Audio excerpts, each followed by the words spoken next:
Refer to section 10 of the construction guide.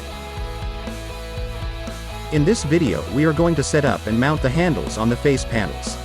Attaching a set of handles to the bed frame is a must, so the bed can be easily opened.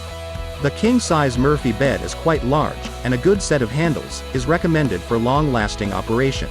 We recommend using handles that are heavier duty given the size of the king-size bed. You can buy suitable handles online, or at your local hardware store, like Home Depot or Lowe's. Before proceeding, the bed frame should be standing up as shown here. Please note you must make sure the bed frame is properly secured or shimmed as shown here. The bed frame is very heavy, and may fall forward, possibly causing serious injury. We recommend you use a helper to hold the bed frame while setting up and installing the handles. Start by measuring and marking the proper mounting measurements on the face panels as in section 10. Refer to the handle packaging, or measure the handles, to determine the proper mounting specifications. We recommend mounting the handles on top of a frame strut for better hold.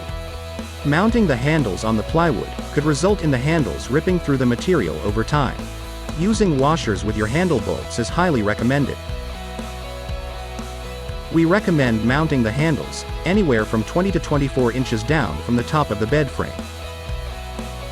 Please note the lower the handles are mounted, the more force will be required to initially pull the bed open. Double check the measurements to make sure they are correct before drilling. Using an appropriate size drill bit, drill all the way through the face panel and strut.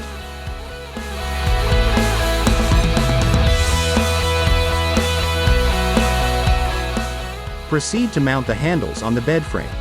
You may need a helper for this step.